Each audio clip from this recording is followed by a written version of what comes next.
Hey there, my name is Hitesh Devasi, and you're listening to the Creator to Creator podcast, where I talk to other creatives about their journey and experiences. For this episode of Creator to Creator, I sit down with Basel, a fellow filmmaker.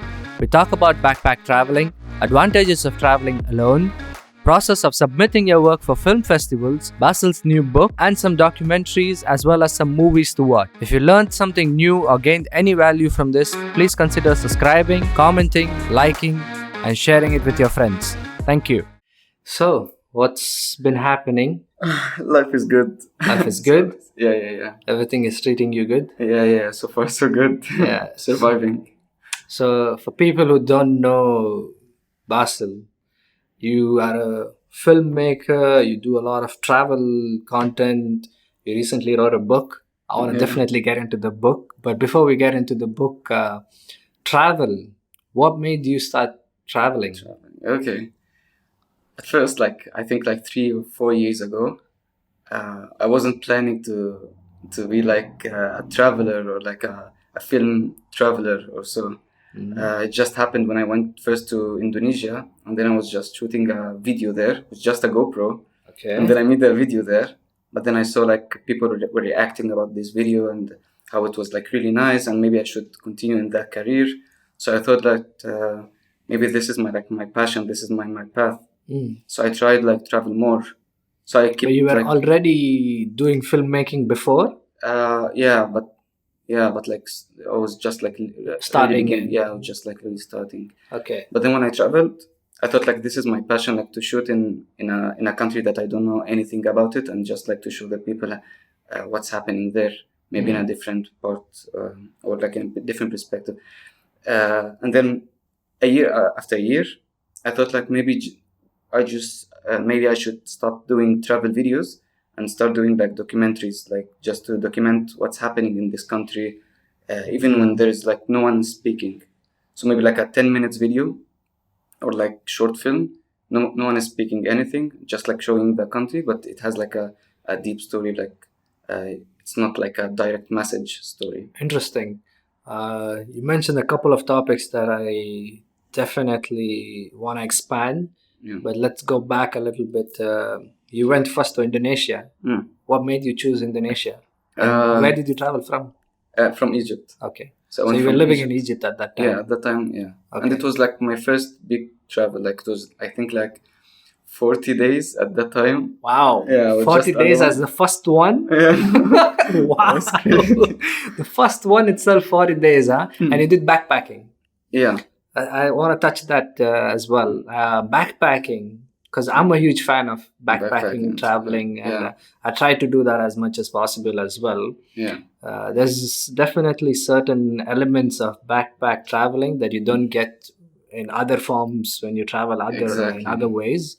What made you start deciding, first of all, the 40 days? Yeah. Did you have something in mind? Yeah, at first, the 40 days, I was going for a project. I went there for I registered for a project and stuff. Okay. But in the middle of the project, I started to have different paths. I finished the project, but also I go to discover myself and discover the country and the shooting wise. I was just shooting with just the GoPro. I didn't have any professional camera or DSLR or anything. I was just shooting.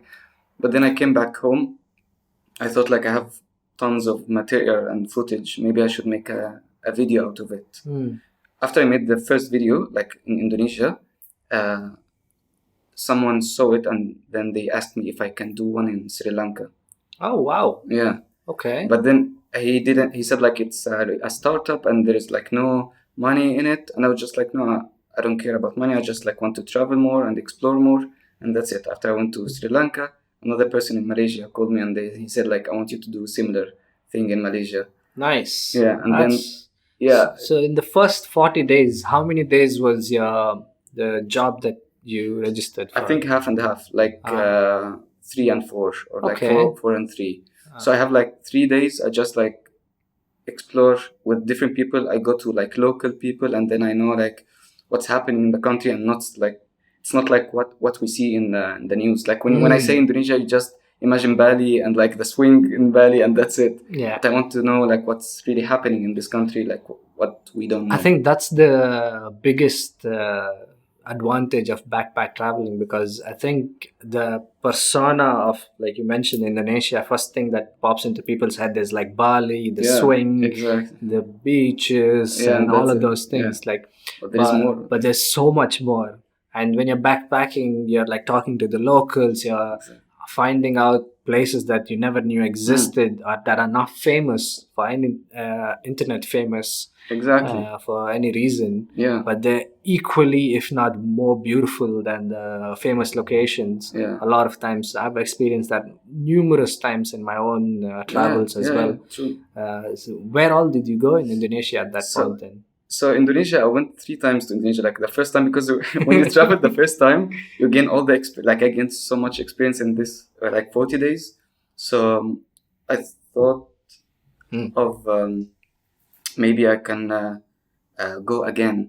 So when I had this project in Malaysia and Indonesia is like really close to each other. So I thought like maybe I can go back to Indonesia again. So I went like for 3 years. Every year. Every year I go to Indonesia. Okay. So each year I go to a different, like, because Indonesia is like so many different. So many islands. So many islands. So many islands. Like, I don't know how many, like 10,000 islands. I think they have the highest. I think it's Number like of islands, yeah. 14,000 islands. I'm not can't sure. remember. I cannot be. I think it's like 10,000 or so, but yeah, maybe also- 10,000 or so islands. But that's one of the countries that has the highest number of islands. I know that much. Yeah. But yeah, so to me, Bali was the most overrated place. Like whenever people say like Indonesia, wow, Bali and stuff. When I saw Bali, it's really beautiful. But compared to the other cities that I've seen, man, there's so many places that nobody knows anything about. Yeah, but all of these travels, did you do solo? All of them. The first one was solo? Yeah. First one was solo. Second one was solo. The third one was with 2 friends. One of the things that travel-wise people are worried about or concerned about traveling solo each time. You and I, after been doing all of these trips, we know that's not the case. Yeah. But the concern that usually people have is it safe, or is it how do you manage when you don't know the language sometimes? Yeah, exactly. I mean, yeah, you can get around with English in most parts of the world. That's not an issue. Yeah. But obviously there is a language barrier sometimes, especially if you're in the deeper parts, in the countryside. The alleys and stuff. But what's been your experience? I know the answer you're going to give, but it would be interesting to get from you and see if there's something that I haven't thought about. Yeah. For me, like solo traveling, like I'll say it like from the beginning. For me, solo traveling is more like it's better for me because you don't have any responsibility.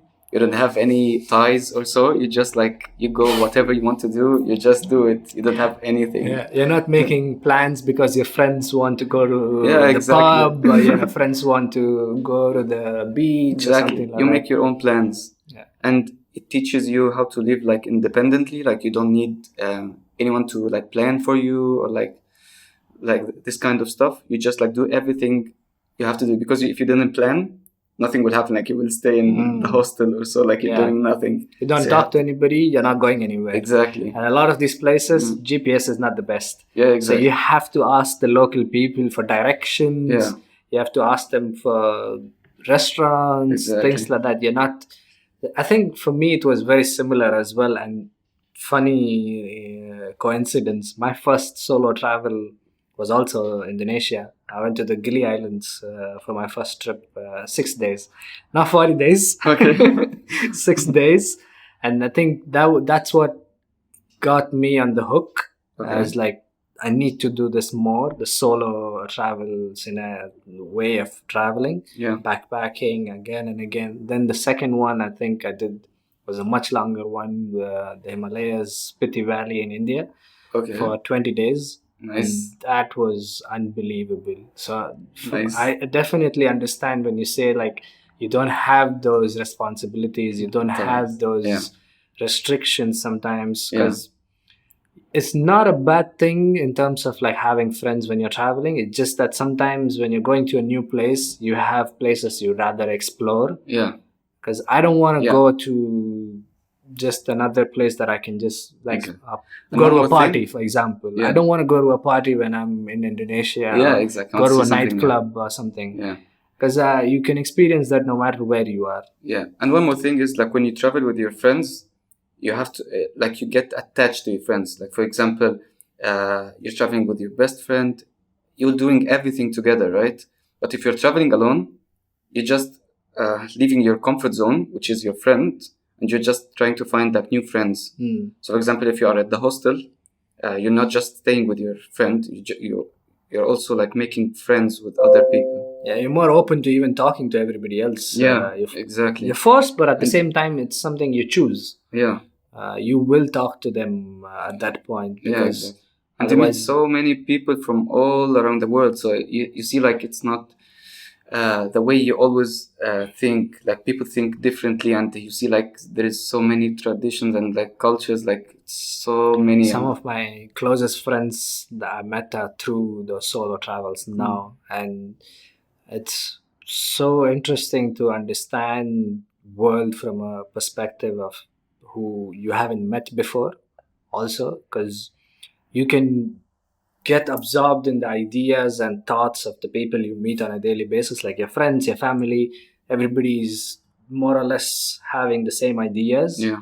So having someone completely random bring their perspective on Yeah, something exactly. is so interesting, Yeah, and it exactly. breaks that bubble that you've Exactly. been living in. Yeah, And as long as you are open-minded to whatever comes, exactly. it's always a learning experience. Yeah. It's always amazing to learn those To things know, from them. Yeah. But But some people think like when you travel alone or like travel solo, it's like really scary or like it's a big of a risk. Like I'm not gonna lie, it has like some risks. Like for example, because all the stuff you have to be like responsible for the backpack you have. You have to know like where to keep them, where to sleep and stuff. But like for me, I it don't goes know. back also to, like you said, it helps and improves your ability to be independent, Yeah, exactly. be responsible Yeah, for your things. yeah, And the aspect of the security, I definitely get it, but at the same time, you have to be careful no matter where you are. yeah. That's what I wanted to say. Like, if you feel like you don't feel secured in a different country, I think it's the same way you feel in the same country you're living in. Like, each country has its goods and bads, right?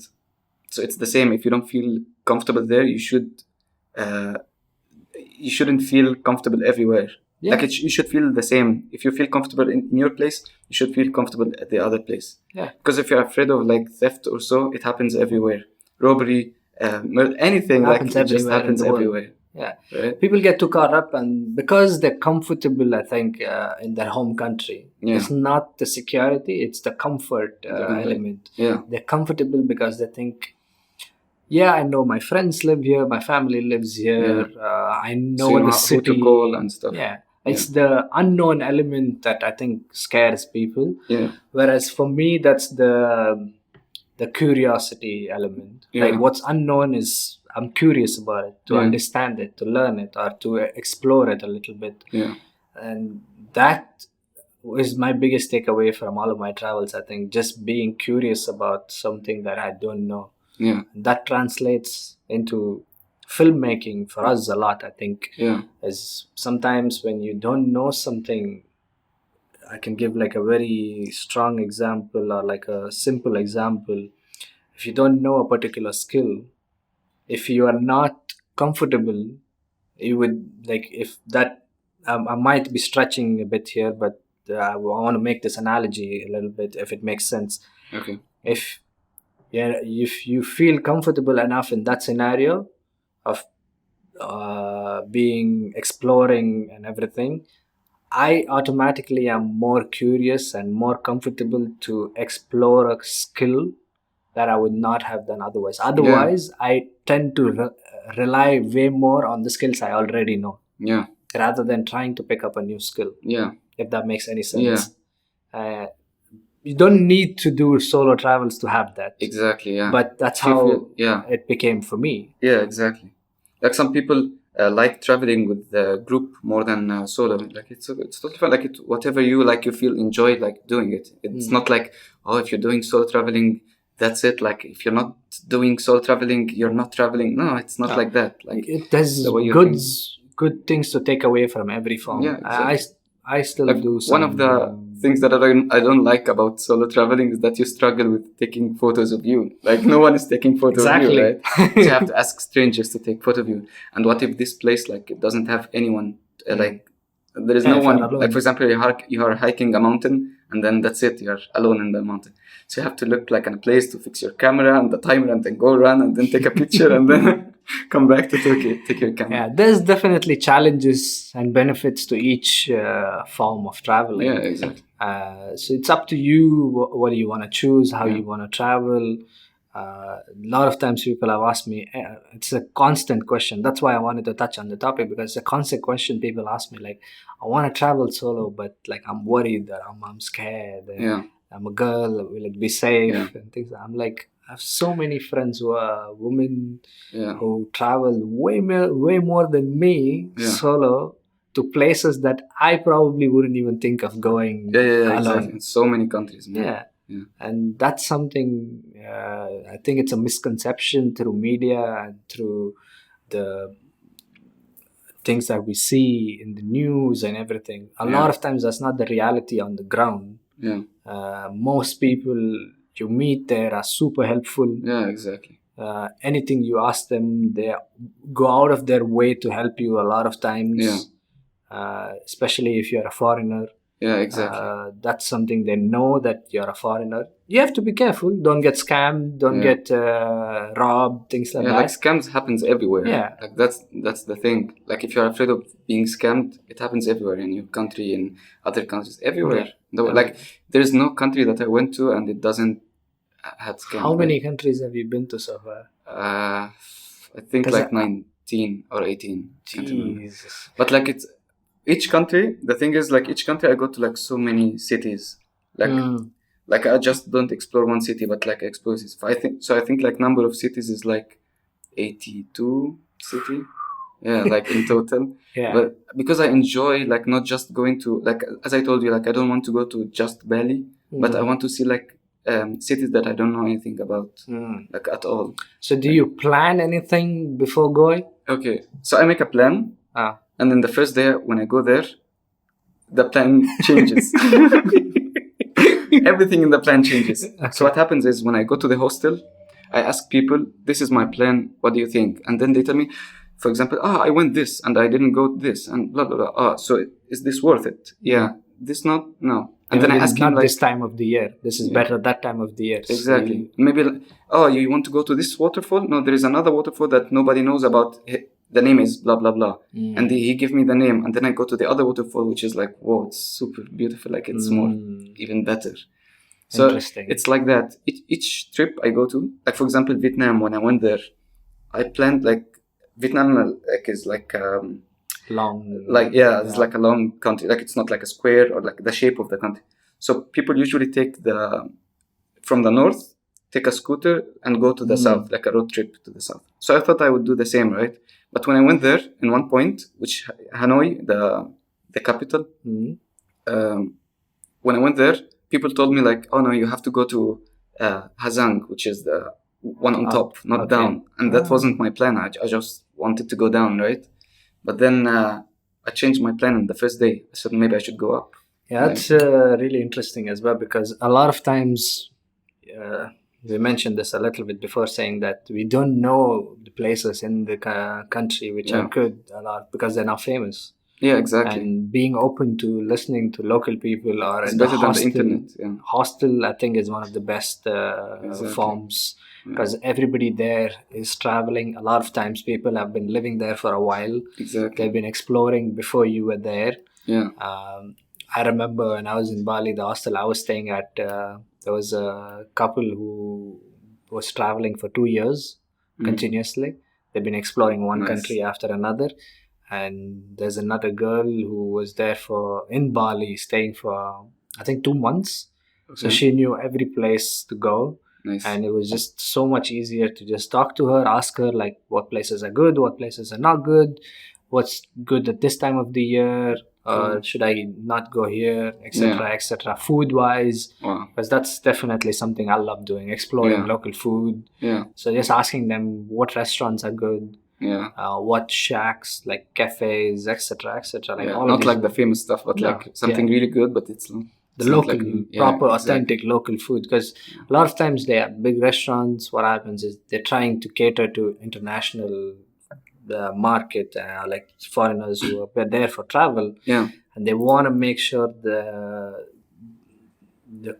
the quality, but also at the same time, sometimes the local food can be strong, Yeah. especially when it comes to spicy stuff and Yeah, things yeah, like yeah, that. They don't want to make it too spicy because not everybody can handle spicy. Yeah. So They then want the local everyone to enjoy. So Yeah. then they automatically, the local dish which would have normally been spicy, they Yeah. will make it not spicy, and Yeah. then you would think this is the local dish, Yeah. which It's is not. actually not true. Yeah, yeah, yeah, The exactly. true dish would be completely different. Yeah.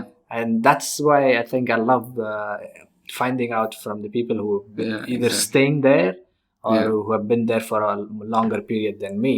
Yeah. Uh, Yeah, two things in Indonesia I wanted to talk about is one of them when I first went to Indonesia, like the first time, like a friend of mine introduced me to some locals who live there, who were like Indonesian people, and they were like really nice to me. They were like really nice in a way that when I went the second time, I stayed the whole time at their place. So I didn't have to go to like to pay for a hotel or like hostel or so. And in that time, I just like I rented a bike or like a car, like sometimes a car, sometimes a bike. And then I just like explored. I asked them like, where should I go? And they tell me like which is the places that nobody knows about. And then I take my camera and then go so there. the second time when you went there, how much time was apart? How time? It's 1 year. Almost a year after. Yeah, like every year in the summer I go. Okay, so then at that point you were like, okay, I'm gonna go with a proper camera. Yeah. You wanted to. Yeah. So the second year I had a camera. Like the Wow. first year I just had a GoPro. The second year I had a camera, and then the third year it was the same camera. But then the fourth, like this year, 2019, I mean, I had like a proper camera, like the Sony S7. To document it Yeah, better. to document, like to make a film like with a good quality and stuff. So that's a interesting thing that I want to get into. Another one, like you said something about documenting what's happening in the country, Yeah. rather than just using the Instagram location. Exactly. It's not Right? like just photos and videos like you see every day. Like it's not like something like really beautiful. Sometimes I shoot something that it's not beautiful, but it's beautiful in a Authentic way. to that Yeah, place. exactly. Yeah. Like you can't see it anywhere else. For example. And I think, I mean, obviously that gives you notoriety as a creative, as a filmmaker, that sets you apart from other creators who are doing it. Yeah. Because they are all creating from the same swing, the same photo, which is like repeated 100 million different times. Yeah. Whereas you are at a waterfall that nobody has gone before, who are showing that to on Instagram or your films or the documents that you make. Yeah. So that obviously sets you apart as well. Yeah. But at the same time, you are learning something from them there at that place, from that country. So documenting style is a very interesting one for me, because I've been more and more interested in that category, that genre of filmmaking. Yeah. For personal stuff. Yeah. But mostly personal so far, because what happens is I'm in the same boat as you, because so many times it's just the repetition of the most famous stuff, like Bali, the swing, or you're going to Paris, you have the Eiffel Tower, exactly. blah blah blah, just same things, right? Yeah. So how has that allowed you to like explore other places? You mentioned a little bit of that, but not only Indonesia particularly. What other places does something interesting come in mind? Some other country, something else? Yeah. So like each country I go to, before like when I plan and search and stuff, the first thing that comes to my like the top searches I knew that it's going to be like the most touristic, right? But when I go there, as I told you, like when I go there, I ask the locals like, what is the like something that's Nobody it's knows. yeah, like what's like that you think it might not be like very interesting, but for me it would be very interesting because I didn't see that in my like home country or so.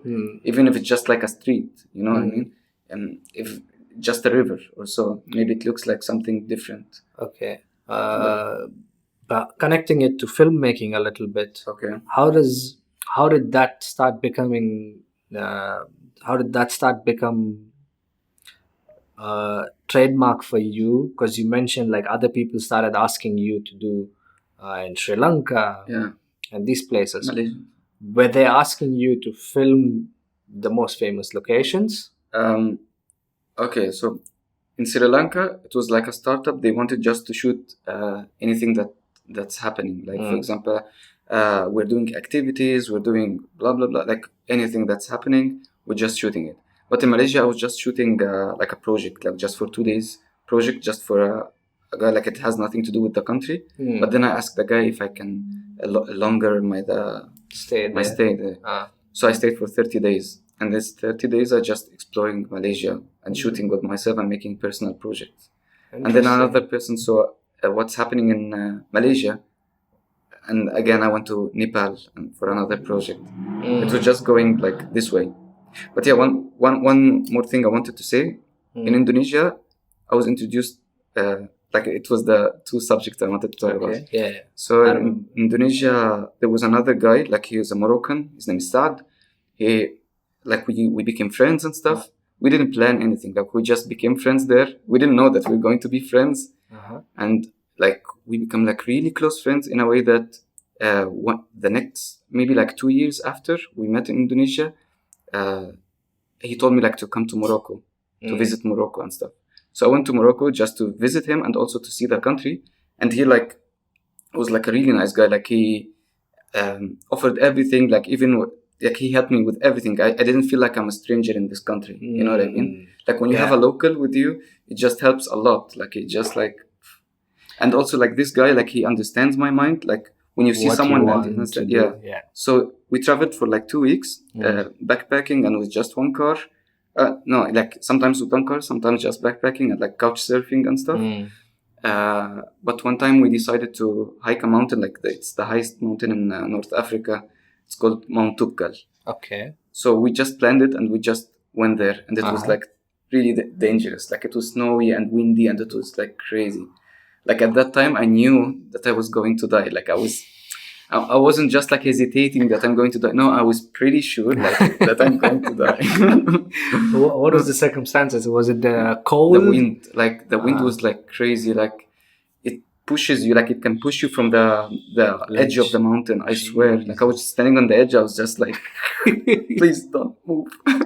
Jesus. Yeah, it was crazy. And one time, like the wind was like really crazy. It made like it pushed all the snow into you. You can feel yourself like you're buried inside the snow. Like all the snow is coming to you. Yeah. Wow. It was like crazy. I swear. Like we How even long reached was the the point. hike? I think like 3 days. Ah. Yeah. It was So like you camped. Yeah, we camped in places and stuff. That's another part as well. I absolutely enjoy camping. Yeah. Every chance I get, I want to do more and more of it. Yeah. And that's a whole different way of experiencing a particular place. Yeah. Because then you're in the elements. Like, it can go a little rough sometimes, like you mentioned, if you're in a place where it's a little too rough. Yeah, exactly. Wind, snow, and everything. But you gain like as soon as you finish, you feel like you got so many experiences. Yeah. You feel like so many memories. How many times do you try? Is it something that you keep in mind when you're traveling that I want to camp? Yeah, but like in other countries, I didn't camp too much. Like in Egypt, I camped a lot. Like every while, and then I just take the tent or like just the sleeping bag, and then just go to the desert or like to the beach or so. We like also as well like not really famous places in Egypt, and we just camp there for like 2-3 nights or so. But in other countries, I think we camped in Indonesia and we camped in like in Morocco. Yeah, I can't remember. All like remote areas? Yeah, like Morocco because it was a mountain. But like Indonesia, we knew people like those people that I told you about, it was like in the countryside. This Okay. kind of stuff. So then you started publishing a little bit of your work in terms Yeah. of the travel videos, and now you're doing more and more of it. So What now? Sorry, continue. so each year, I put in my mind that I have to make a short film in each in a different country with a different story. But what I like to do is I don't like to say like the story is blah blah blah, or like someone is narrating the story, or like I'm not giving you a direct message. I'm just showing you a story, and I give you the title of the film, and you have to imagine interpret So, for example, what message you want from it. Yeah, so if you are seeing a picture or like a drawing of something, the door doesn't tell you like what's inside the drawing. Like he just show you the picture in the museum or like a art exhibition or so, and you put your imagination into it, and you think like, he means blah blah blah, and some people say like, no, I think he means blah blah blah. So it can be different for everybody. Yeah, so it's like it has so many different visions and stuff. So I don't give like a direct message. I leave it open, but in a concept. Like I give you just the name of the thing you might think about, and then I you just remember imagine. the one of Indonesia. I think the last one you did. What was that one called? The one with the boats. Which one?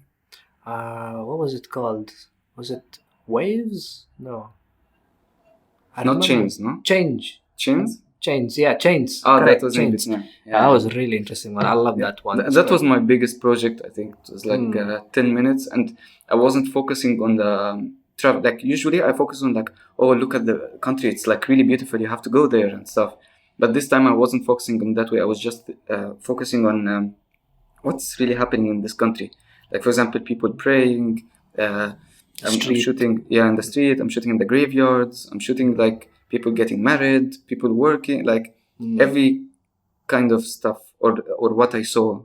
The daily life that's happening there. Even the city life, in the countryside, and like different like range of experiences that you had there. Yeah. That's a very interesting. What's the feedback on that one? Yeah, this one was crazy. Like I got like I was selected in 3 film festivals in this movie, and there's like 3 more that is still pending, but for now it's just selected for 3. And again, I wasn't planning to make a film. I was just shoot. So how I make a film there? When I go there, I just grab the camera and I just shoot. And when I shoot something, like for example, I'm shooting a person in the street.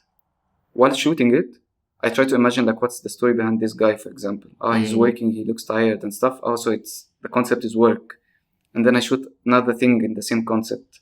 And then it goes like, for example, when you're editing a project, you put like stuff like as a puzzle. So it's the same, it goes in your mind. If this one goes behind this one, maybe it goes like this one. So you're doing it as you're shooting it there. Yeah. So whatever you're handling, you're just shooting. Like whatever you're seeing, it creates the story for you. Wow, that's a very interesting one. But I wanna get back on the topic of like you mentioned the film festivals that you got. 3 film festivals. Which were the ones? I remember one because I remember I think recently there was something that posted you got selected for that one. Was it from Egypt? No, none of them was in Egypt. So one it's called Lift Off. It's in London. And one is called, I think, Pune. It's, I think, in India. And the third one is... the third one was in Philippines, but I don't know the name of it. Like, it's really hard to... But that's like, as a filmmaker, as a person who's now doing it full-time, how do you go about when you finish making the film? And then from there...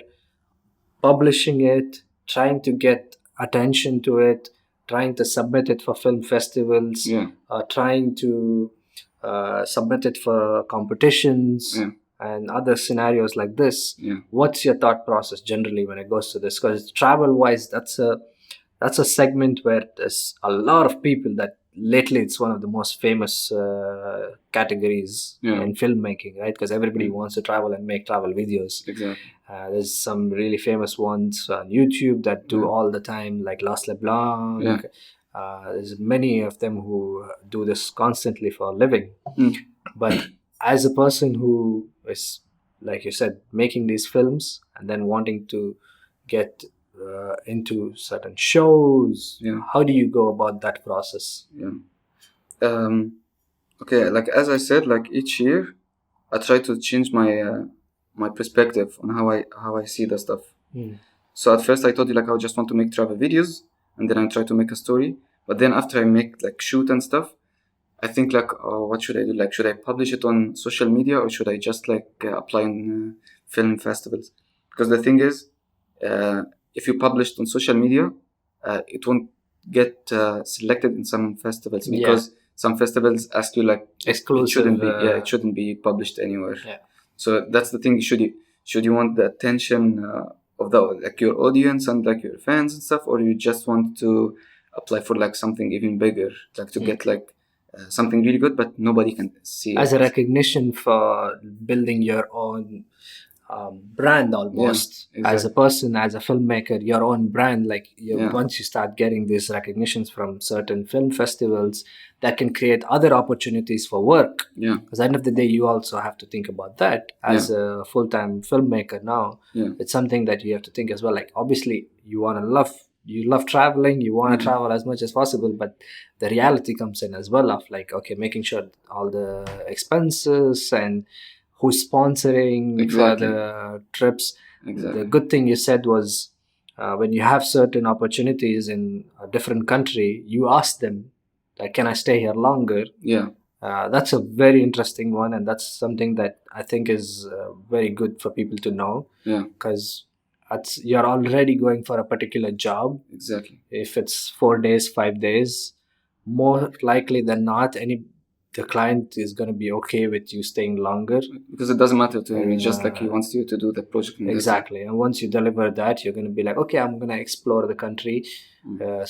But that's something you sometimes have to convey in advance to your client.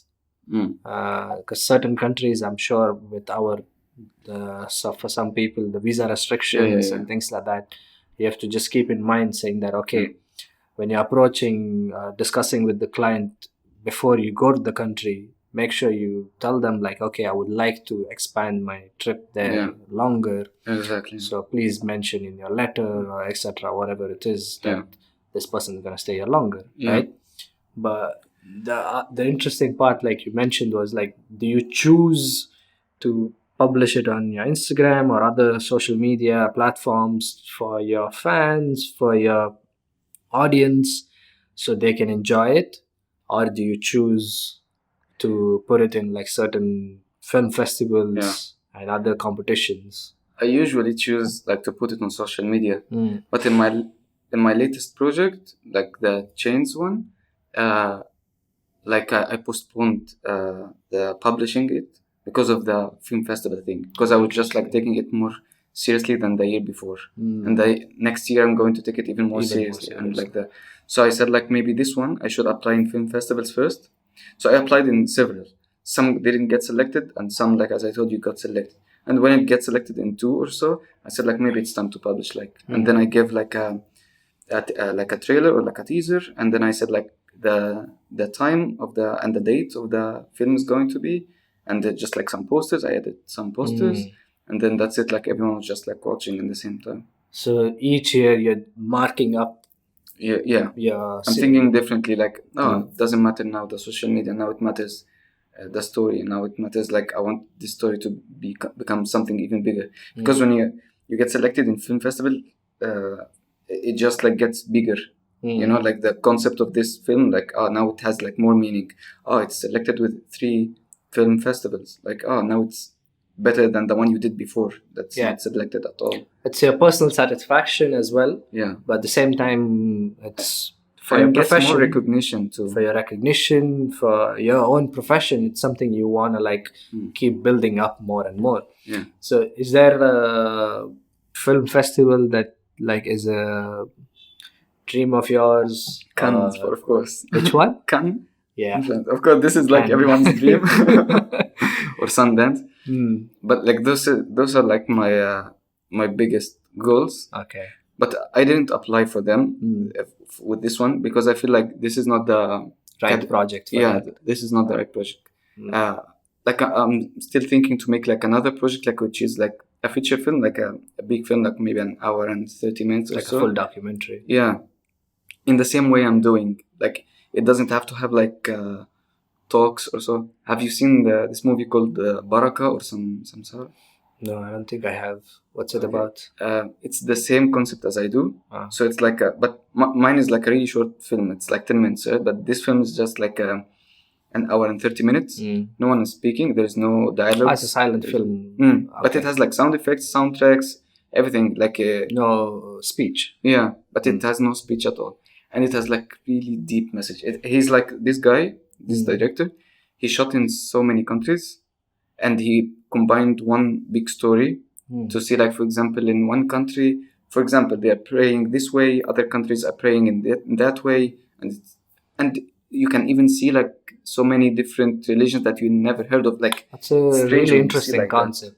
I love that concept already. I'm gonna definitely check out that Yeah, film. those two films. He's the same director. Like one is like old movie, and the second one is like new. So it has like better colors and better camera and stuff. But both of them are like really deep, man. Like it's like really. So I like this kind of films. So like you mentioned, you have that as your dream competitions or film festivals that you want to achieve. Is it something that you think about? Like you mentioned, because you said that this is not the right project for that festival. So do you have that process of like, this would be a good project for that festival? And do you reverse engineer sometimes, like, okay, I keep that as a concept for that festival. Yeah. So now let me start working, trying to put together all the other pieces instead of like the previous one where you actually going to the place, filming, editing, and then deciding what competitions you apply to. Right. So it's a reverse scenario. Yeah. Right now I'm still brainstorming the ideas because each time, as I told you, I don't plan. Like I just go there and I just shoot. But if you go there with just like a rough idea, it helps like on which path you're going to, right? So I'm planning like what really interesting, what I see like really interesting to me when I go to any other countries is the way they live their life and how they feel and how they act upon life and like after life. Like how everyone sees like life and how everyone sees like what's happening after, like how everyone is dealing with this kind of stuff. It's different really, like, scenarios. Yeah, everyone has his own idea, and this kind of stuff I really like. Like I like to hear like some different stories, like even if it's like so strange to me, it doesn't make sense, but I really enjoy it. Like some people are thinking way differently than I thought, for example. Yeah, and that's a lot of times opens up your own mind to certain ideas as well, isn't it? Because you've been doctored into with your own experience. Yeah, exactly. You were born and raised this way, and then you hear different thoughts, and I didn't know this before. Yeah, and that's so it makes like stories, and it creates for yourself like I didn't know that. So like when I published the chains the first time, like Vietnam, some people until now they think like Vietnam is still in war or something. Wow. I swear, like some people say, you went to Vietnam? Are you crazy? And I was like, what? The war was like way too long. Crazy. Like same as people when they think like, we're going to Egypt. We're just going to the desert. No, Egypt also is a city. Pyramids. Yeah, and camels. And where do you sleep, in a tomb? Yeah, no, it's not like most that. People, I've had this conversation with people. A lot of people don't even know that Egypt has beaches. That's a foreign concept to people. I'm like, no, they have some of the most beautiful beaches. It has some very nice beaches. And not even crowded. They're not crowded at all. Yeah, there is some spots, like some really nice spots. Yeah, because I have a couple of friends who from Egypt, and they've shown me places and visited when they've shown me the videos and stuff. And I'm like, dude, this looks absolutely stunning. Like, obviously, the most famous part of Egypt is the pyramids, and that's the part that, like, I think 95% or even more of the tourism goes into. Yeah, but the other places. Yeah, nobody speaks about it. Yeah, nobody speaks about it. Nobody's showing those. Yeah. But for us, I think it's something to take advantage of. Yeah. Because as filmmakers, you want to be sometimes the first person to show those things of the country, and that might benefit you in ways that nobody has taken advantage before. Because if you want to like do more and more of these travel films, especially for work, for clients, the best example is like for tourism boards and such. You want to be showing that country in a different perspective that hasn't been shown before. Yeah, exactly. You're still showing the beautiful side of it. You're still showing the daily life of it, but in a way that nobody else was able to capture before. Exactly. So then I think that will allow opportunities as a filmmaker for companies and tourism boards to want to approach you more. Yeah, exactly. Because you're not just picking the stock footage almost of like from this place and putting together a film. Yeah. Right? Yeah. And one more thing I like about shooting documentaries is that I shoot like authentic, like some real stuff that's really happening. It's not like staged.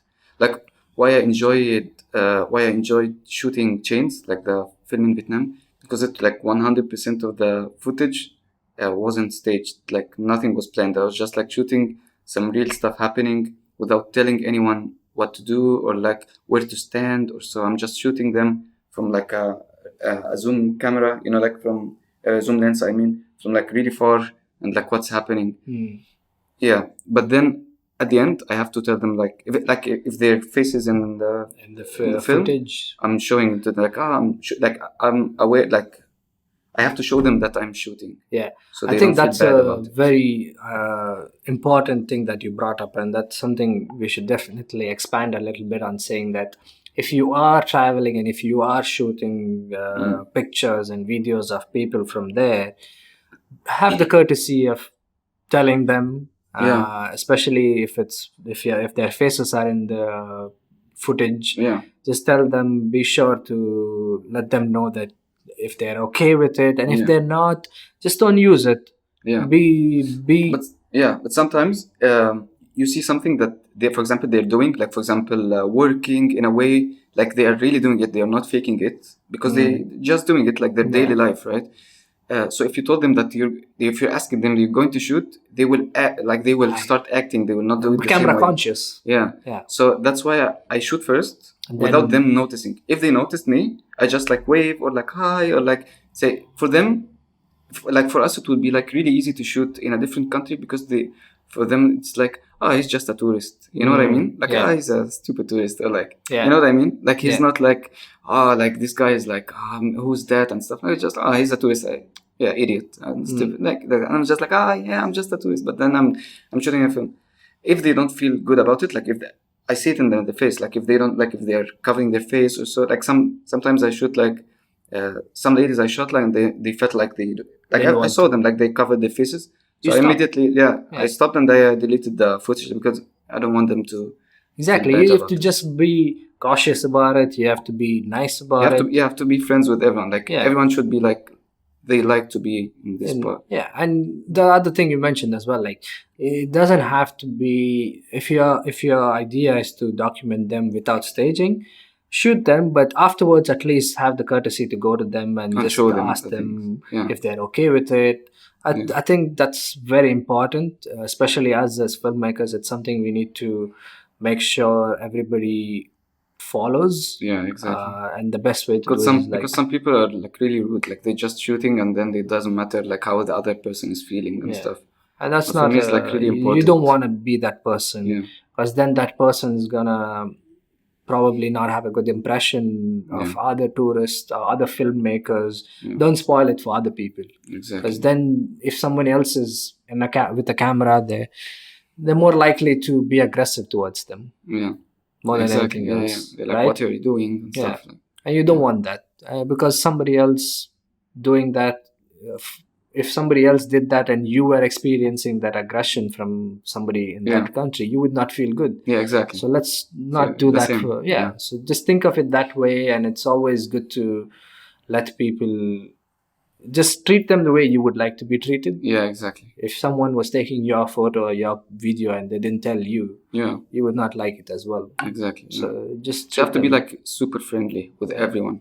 That's that's the challenge of the documentary. When you're shooting a documentary with people and stuff, you have to be super friendly with, like, everyone should know you afterwards. Like, this is the guy who shoots. Like, Yeah. and then you not only smile, maybe just eat together. Like, maybe they can even like, better, because that way you're exchanging information. Maybe You know you people don't know where more. it will lead to in future. Yeah. Because sometimes if you're going back to the country, maybe that person will help you in ways like Yeah. you don't know, Yeah, right? yeah. That's always a possibility as well. So Yeah. it's always nice to, like you said, have maybe lunch with them, sometimes have a tea with them. Yeah, just a tea, and then Yeah. we just talk. Sometimes sometimes you don't speak. Like, for example, in Vietnam, when you go to the countryside, or Indonesia, so, some people don't speak English at all. Like, not one word, not even like hi, bye, or so. So you can use the Google Translate or so, and we speak just like on the phone. Like, I say like, what's your name? And then he says, my name is blah, blah, blah. And then we just keep exchanging that's nice. stuff. That's really nice. Because that's a very interesting thing, because now we have the technology where we can do those things, and that makes traveling that much easier. Yeah. That's brilliant. But let's get into your book. But one time, sorry. Continue. Thing, yeah. No. Just the last thing is that one time I got lost in Vietnam, and I wanted to go to a city, and the Google Maps was just corrupted. It happens to me all the time. Yeah, so I didn't know where to go. Like, it says, for example, go this way. While I'm going in the same way, there is no right or left. It says you're going the different way. You have to go back. I was like, okay. So I turn my bike, and then I go back, and then it says, no, you have to go the other way. I was like which way should I go? Like, there is no right or left. It's just one way. Yeah. And then I felt really anxious, because I had a bus, I already booked a bus that will take me to a different island. Yeah. So if I was late, and I was I was taking super speed, I was going super high, I want to reach the bus, because I was super late. So I felt really anxious, I want to reach, but I don't know where to go. So I stopped people in the street, and I told them I want to go to. So the city is called. I'll tell you the letters, okay? So it's HAGIANG. So Hagyang, or Hajiang, or so HAG. But you don't know how local pronounce. But I don't know how they're pronounced. So I say I want to go to Hagyang, or Hajiang. But everyone's just huh? They don't know, and then they just leave me. I didn't know what to do. I'm just pronouncing it the same way I read it. Yeah. But then one guy, I stopped him. I told him, I wrote it to them. I didn't say it. I wrote to them, and I showed it, how it's written. And he says, Hazan. I was like, how is this is pronounced Hazan? And I was like, where to go? And he says, this way. And I went, and I reached the bus on time. Yeah, that's the thing, because a lot of times, it's translated into English, the local places, and you don't pronounce them the same way. That happens. Exactly. I felt really strange when this happened. The Google Maps thing, most of the times I try not to rely on them, especially when I'm traveling. Best way is to ask the locals. Exactly. Because especially, that happens a lot when you're late for something, or when you have to really be in a place. That's when Google Maps doesn't want to show you the right direction. Yeah. When you have all the time, it will take you perfectly. But when you're in a hurry, it doesn't want to take you. You're not going. It happens all the time. So it's something to keep in mind for sure. Yeah, true. But like I was saying, let's get into the book now. So you just released the book. Yeah, I just published my first book. Yes. Oh, that's congratulations, first of all, on that. The book is called? Gifted New Moon. Gifted New Moon. What's the book about? It's mostly about my dad. My dad passed away 4 years ago. But then I noticed I was just writing some notes on how was life with him. Was it nice or was it bad? Because every father is just sometimes it's really tough days, and some he's a nice dad. Sometimes no, he's not a nice dad and stuff. So I wrote everything in my point of view, but so he didn't give me direct messages. I was seeing how he's reacting to people, how his life is reacting to him and stuff. So I see so this is my future, you know what I mean? You're seeing how's life going. For example, one small example, he's trusting someone, but this someone betrayed him when he was when he got older and stuff, when he got sick and stuff. So it was really scary for me, different thoughts. He didn't tell me anything, but I was just observing and seeing how's everything is going, and how's the job is going, how's the life is going, and how's his thinking, is it right or wrong, this kind of stuff. So I made a story about this way, and this took me to like think about life even more. Like this is how life should be spent.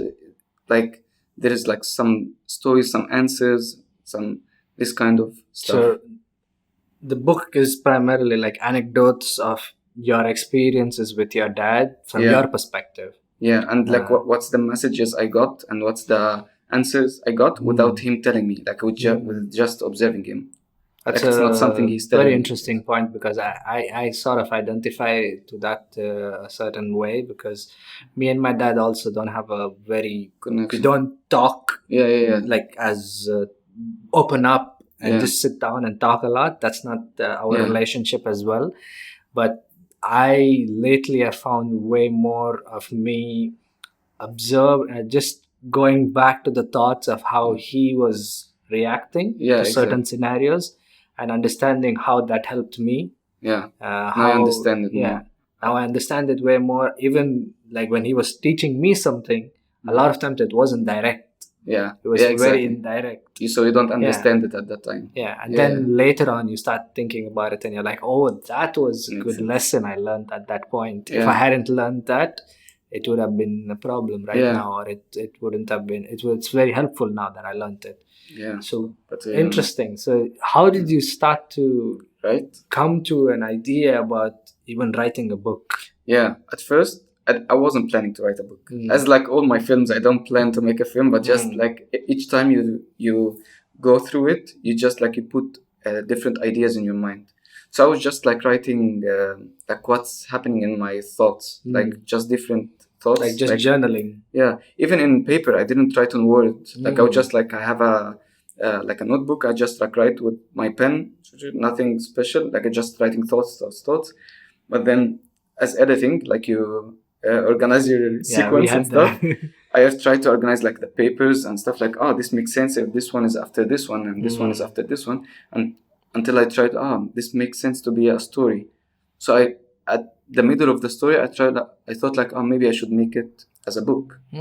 So I started to work as a book. So I kept searching online because I have zero experience on how to make a book or how to publish a book, right? Like it's something new to me. Like I've always seen people like, he made a book, he published a book. And I was like, this is like super, I don't know, like new. Something new. I never knew that one day I could do that, right? Yeah.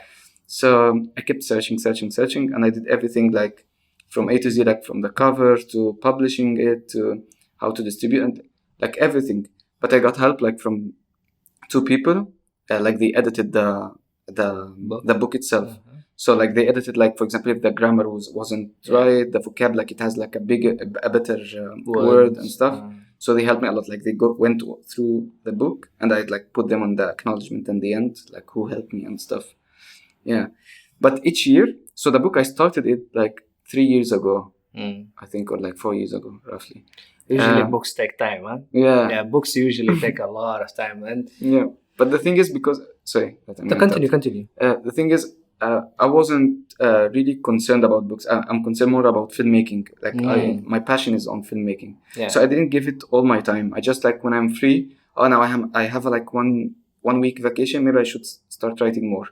And that's it. Like it took me a lot of time to finish it, but I finished it last year. But I didn't have time to search for how to publish and stuff until this year when So you didn't even think about publishing and everything. Yeah.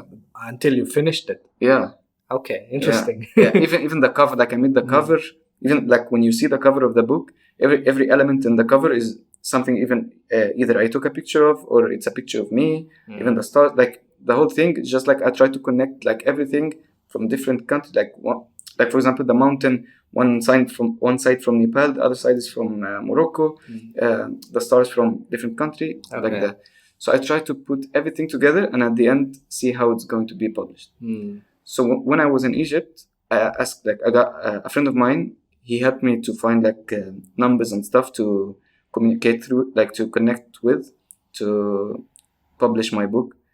But then I left Egypt, so I didn't know how to publish in Dubai. And stuff.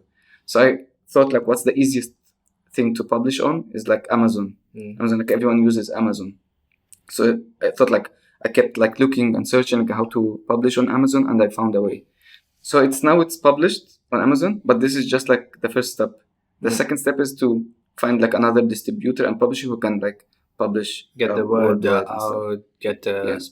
I'm very excited. I'm definitely gonna order the book and see, Thanks. read it, because I'm always interested in like certain, like, especially like you've said, I'm already connected with the idea you've mentioned. Yeah. So if that's something that connects with me, I'm already invested in the book. Yeah. So that would be interesting to see all of the thoughts and how you went through them. Yeah. But now, in hindsight, after you've written a book, is it something that you want to do more of? Yeah.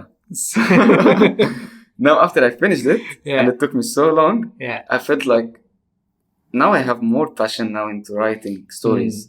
So as soon as I finished it, I thought this is the end. But no, this was actually the beginning. Yeah, because we discussed a little bit earlier off air about this, saying like we are filmmakers, but the essence of all of it is like a storyteller. Yeah. You're telling a story, Yeah. and these are all different forms Different of ways, telling a yeah. story. You're writing a book, you're taking pictures, you're doing Or films, drawing a picture. drawing, anything. Yeah. They're all different forms of telling story. Yeah. And sometimes the way you made the book, probably that was the best form for that story to be told. Yeah, exactly. Not any other way. Yeah. That was for you the best way to do it. Yeah, exactly. And And And this, as a storyteller, I think that's the progression of you as an individual, that over time you are growing and you're becoming a better and better storyteller yeah, with different mediums. And Yeah. then it comes back to how that would improve your skills in different scenarios as well, in your filmmaking in some way. exactly. But it helps a lot. Like it- it all's like it's like all connected in Yeah. some way. You start connecting dots Yeah. in every single way. So that's a very interesting thing, like, because I'm in a similar way, like I like to experience and explore a lot of other interests. Yeah, Like I don't want to be restricted to just one thing. yeah, That would be very monotonous. It would get boring really fast. Mm. You can keep yourself occupied probably, but you want to like let your interest explore as much as possible. If you have a curiosity, let it go. Yeah. Let's see where it goes. Don't even think about, like you mentioned, like you didn't think about the book. yeah, You were just writing your just thoughts. yeah. I was just Then enjoying after it. a while, it just became something that, okay, it can be something, Yeah, right? And even with the film, you said you started off them with being like 1 minute, 2 minutes, then it became a 10 minutes. Yeah. Now you want to do an hour-long documentary. yeah, So it's all adding up to you being a filmmaker, a storyteller, Yeah. slowly better and better and better. Yeah. What else today are you interested, excited about to explore in the short term and also in the long term future? To Which, explore filmmaking wise. no, again, say So, in filmmaking Yeah. journey, is there something else that you're more excited to explore in the explore? filmmaking. Yeah. Right now I'm exploring the commercial field because it's new to me. When I came to Dubai, it's all about like commercial. Like most of the projects are commercial, so I'm exploring this kind of field. But again, like my biggest passion that I want to continue doing is like travel filmmaking and documentary filmmaking. It's the thing that I want to continue doing, even like shooting or directing or writing. So now, like when I wrote this book, it opened like a new role that I can do, which is like writing a story. At first, I never wrote, right? I just like shoot and stuff. But now this writing helped me to. Now I can write stories. Yeah. Yeah. You can even build a whole story out for your documentary if you want. For example, screenwriting is a completely different sector in our filmmaking scenario.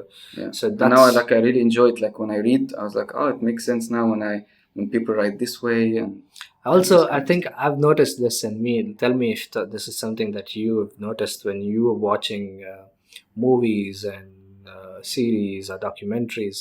You start understanding from a different perspective what that directors or the person who wrote it, DP, how they were thinking. Yeah. Because as you learn more and more about these things, you're also understanding from the more established ones. Yeah. Which are the the people in our industry that you are more inspired by? Like, could be more famous ones or Yeah. someone you work with here. For now, like most of the people that I really enjoy watching this stuff, like this guy Jimmy Chin, Jimmy Chin, like this yeah. director, he made this film called Free Solo. Yeah, Uh, that's I really like this guy. Like, one of the best documentaries I've seen. yeah, even like his photographies and stuff. Like, I like this kind of feel. Like he's shooting outdoors and like extreme sports and Adventure. yeah, something like really dangerous. That's what I really enjoy doing. Like hiking a mountain that's too high, or, like the wind's going, like everything's like really dangerous. That's what I really enjoy. Like it's life at extreme. Yeah. And after you finish it and you see it in front of us, like you feel like, wow, did I do that? Was it that me really? Yeah, you're challenging yourself a lot of times, right? Because if you're not challenging yourself, you start becoming very comfortable in your own place. Yeah, exactly. And that can be a death for your own curiosity and your creativity a lot of times. It's happened to me in the past. If there is, for a longer stretch period of time, if I don't find something that challenges me, then my motivation to do other stuff also starts reducing. Yeah. And one way to do that better than anything else has always been travel. Yeah. Because then you're putting yourself in a scenario where you don't know anything there. You're taking yourself away from everything you know, and you're putting yourself in a completely new world almost. Yeah. Right. Even if you know there is a place that's Nepal. Yeah. You know the big culture there, the food there, etc., etc. But when you're there, it's completely different to you than reading a book or watching it on social media and stuff like that. Or so, yeah. But Jimmy Chin, anybody else? I can't remember the name of the director, but he's the one who shot those two movies I told you about, like Baraka and Samsara. Okay. Man, you have to watch it. Like I keep I'm telling you that. definitely going to. I definitely it's want really, to. really good. Yeah, like those when I see this kind of stuff, it gives me the passion that what I want to shoot. There's another movie, I can't remember the name of the director again. It's called Life in a Day. That's what I remember. Life in a Day. So the idea was, it's like sponsored by YouTube or so, or like YouTube made it or so, like something I can't really remember. It's like really old. But the thing is, he like gave an announcement, like there is one day in this year, I want everyone to shoot the day and send the footage to this email. Wow. And then he made a film, an hour and a half minute, of what's happening in that day in all these different countries. Yeah. Wow, that's a very interesting concept. This movie, you can even watch it on YouTube. Like it's called A Life in a Day, full movie on YouTube. Like it's by YouTube. And it, man, like when you see like how, at the same time, what you are doing in life, there is different person doing something else in a different part of his life. Really interesting. I love this kind of movies. One of my the movies that have been probably big inspiration is I don't know if you watched this one, Secret Life of Walter Mitty. I know this movie, but I didn't. Yeah, it's a really good one. I know it. As I think the ratings are not that high. IMDb ratings, etc., etc. I never care about those. But the story behind the movie is so interesting. Okay, I'll see it. It's very related to travel, and the gist of it's a pretty old movie, so I don't have to tell spoilers. So the gist of the movie is there's one person who's in the Time magazine who's usually curating the pictures for the cover. Okay. And there's a photographer who travels the world who sends the pictures to Time. He's well-established photographer, and there's this one guy who's been selecting his pictures. So he's living. So this guy in the office of the Time magazine has living the life through the perspective of the photographer almost, because he's traveling the world. Okay. Right. So that's the idea they're going through, but he's never left the country. He has what the message they give is like a boring life. And then he at one day they decide that the magazine is going to close, so this is going to be the last publication. They want it to be the best publication, so they try to, so this photographer sends a film and the film gets lost. So like this, we have to find the film. So this guy goes on an adventure trying to find this photographer and trying to ask him where the photo is. And forever, I don't want to give away the climax of the movie. But he goes on an adventure trying to find this photographer. And that's like the majority of the movie, of showing what he was missing. But at the same time, through this journey, what did he find at the end? The ending is so beautiful. Okay, I have to watch it. It's one of my most favorite endings of any movie I've ever seen. I think some of the lines that have been put together at the ending scene gives such a huge inspiration for travel, especially for me, that it was undoubtedly one of the most inspirational movies for me to explore, to have a curiosity to the way I look at filmmaking, photography, what it inspires for me, like the passion of it. Because there's the work side, there's obviously a balance that you have to create at some level. There's some, not every project is going to be the same. Exactly. There are going to be some which you have for purely passion projects, but then there are going to be other ones which are going to be maybe to pay the bills, etc. That happens all the time. Exactly. It's a part of the life we have chosen, almost, right? So that is one. The documenting style, I want to go just a little bit before we finish into that. What sort of became your interest into the documenting style of filmmaking? The reason I'm asking this is, like, what made me interested into documenting? For me, the reason I'm asking is, like, for me it was purely because I started thinking about it in terms like, a lot of times humans don't have a good memory, right? We forget a lot of things of what's happening. So that's sort of a way of immortalizing your own experience or somebody else's experience. And that's in essence the philosophy of filmmaking or photography. Like, you're capturing that moment and making it forever. Right? That's the essence in every way we have. So that is what made me more interested in it than anything else, because I do enjoy the commercial aspect of it as well, like staging someone, making them pose in a certain way, making sure the light is perfect and all of those things. But there is a beauty also when you're just documenting and not interfering in any way. You're just on the outside looking what's happening. Right? Okay.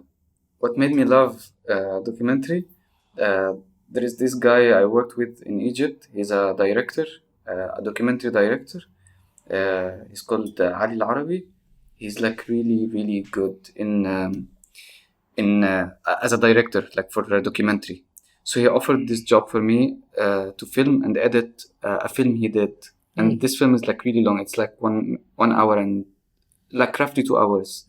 A documentary film shot in a refugee camp in Jordan, and how like their life changed from like the war to what's there, and like what's their future.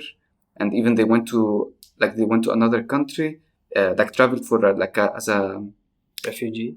No, like as a workshop. Like they got, so they play soccer, and some people knew them, and they traveled to make like a workshop, and they got like, it's like really big story. Like, so it's going like from this to this to this. Like, we traveled to different countries to shoot those two guys.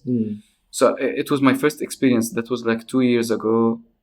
That was 3 years ago, or almost 4 years ago. We went there, and I've seen, like, it was the first time for me to see like how he's shooting like the real life stories that's happening in their life in the camp, and how they're struggling and everything. And it made me like, when I was shooting, like when he like I was ordered to shoot like some stuff, and I was like shooting. I was like, like this is like I'm putting my passion into You're it. emotionally connected to Yeah. what's happening as well. Yeah, even like there was one time I remember like the guy was crying, and I felt like really emotional that I also like I was crying like in a way, and I was there just I didn't want to lose the frame, but I was like really emotional. Like I was just like I just want this. Yeah. You know. You feel them in a higher way, in a heightened sense almost, because if they are happy, if you start experiencing something that's emotional, if they're crying, if they're going through something hard, you know it's real, so you start experiencing it. It connects you in a different way. Right? I think that's this movie is like this film is like going really crazy. Like it's going like with big film festivals, and he's like with way big production. It's now in the post-production phase, but it went like super good. Like now it went to Cannes Film Festival. Nice. Yeah, like it went like to it went really That's good. really But nice. I wasn't like in a big part. Like I wasn't the DOP or like the director or so. I was just like a cameraman and as an editor as well. So I was just like going and like learning from. And that's what created like a So that's what interest. that's what creating the interest for me for documentary. So when I traveled, for example when I traveled to Vietnam to shoot this thing, I put in my mind what I've learned in what was happening when they were shooting people and stuff, and also like I put my touch through it, which is the real thing that's happening, like the authentic thing that's happening without any talks. So I added this from this and this. So I added this. Nice. That's a very interesting way of experiencing different, same genre, same style, but taking your experience from that it helped a lot. Shoot and then using it in your own films. Yeah. That's very interesting. Anything else you want to add before we finish? Yeah, I think that's it. Like, if you enjoy documentary films, you have to watch the films that I told you about. Sure. I think if I can find the link, I'm gonna add them in the description as well, just so that people, if they want to. And definitely. And one more thing, if you're shooting documentary for traveling also, try as much as you can, try to go authentic. Like, don't go for stage stuff. I mean, for documentary, not for commercial also, because commercial is totally different. You have to go totally staged. Like if you go for what's happening in real life, it wouldn't be this good. Like if you're shooting a car commercial, for example, you have everything to be perfect, like the lights and how the camera moves and everything. But for pre-planning everything, how the car is going to move, where it's going to stop. What the lights are going to be turned on, etc., etc. Everything is going to be pre-planned. Whereas the other style is totally improvising, but at the same time documenting as much as possible. And try to predict what's going to happen. So, for example, if you're shooting, let's say you're seeing a cat, let's say not a human, but you're seeing a cat that it's crossing the street. You can either shoot the cat, which would be a totally normal frame, or you can just shoot where the cat is going to move. So it's like entering the frame and then leaving the frame. So it's like you're trying to predict what's going to happen to make a better frame for yourself.